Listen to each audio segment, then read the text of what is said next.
اپنے ماں باپ کے پاس جائے گا کہ مجھے خدا کے لیے ایک نیکی دے دو، نہیں ملے گی۔ پھر وہ اپنے بہن بھائیوں کے پاس جائے گا، مجھے ایک نیکی دے دو، نہیں ملے گی، کہ ہم اللہ پاک کے حضور تحفہ لے کے جانا ہے۔ یقین جانیے کہ روز محشر جب ایک بندہ ایک نیکی کی وجہ سے جنت میں نہیں جا رہا ہوگا، وہ سب سے پہلے اپنے ماں باپ کے پاس جائے گا کہ مجھے خدا کے لیے ایک نیکی دے دو، نہیں ملے گی۔ پھر وہ اپنے بہن بھائیوں کے پاس جائے گا، مجھے ایک نیکی دے دو، نہیں ملے گی۔ دوست احباب کے پاس جائے گا، نہیں ملے گی۔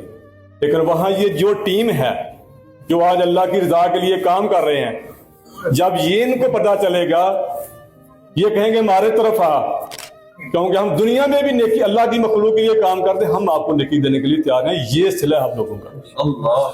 اور اظہار کے لیے یقین جانیے کہ میرے پاس 219 رجسٹرڈ این جی اوز ہیں۔ ہر این جی اوز بہتر ہے، سب سے بہتر ہے، کیونکہ خدمت خلق کے لیے یہ نہیں ہوتا کہ آپ بہت بڑا ہسپتال بنا دیں، بہت بڑی فیکٹری لگا دیں۔ اگر کسی کو راستہ بھی بتا دینا، راستے تنکا بھی اکٹھا کر لینا، میرا اللہ اس کو بھی قبول کر لے، اس کی بخشش کر دے۔ اور اظہار نے چند سالوں میں اتنی ترقی کی کہ میری تمام این جی او سے آگے جو اس کا ایک ہی صرف مقصد تھا کہ ان کا ہر کام ٹرانسپیرنٹ ہے اور صرف مقصد اللہ کی رضا ہے۔ اور اس سے بڑھ کر آپ ان کی پوری کیش بک چیک کر لیں، ہمارے پاس سالانہ آڈٹ رپورٹ آتی ہے، 1 روپیہ آپ کو نہیں ملے گا کہ یہ ممبران کی خدمت کی گئی، توازو کی گئی، وہ یہ لوگ اپنے سے کرتے ہیں۔ یہ سب سے بڑی کامیابی ہے۔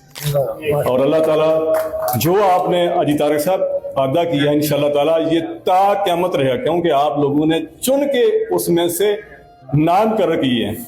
جیسے ان کا یہ سب لوگ ہیرے ہیں، لیکن انہوں نے دیکھا کہ ان کا ٹیمپرامنٹ، ان کا کام کرنے کا طریقہ بہت اچھا ہے۔ کوشش کریں کہ اگلے سال یہ 10 سے بھی زیادہ ہیرے آئیں، اور ہر ایک کوشش کریں۔ Thank you so much.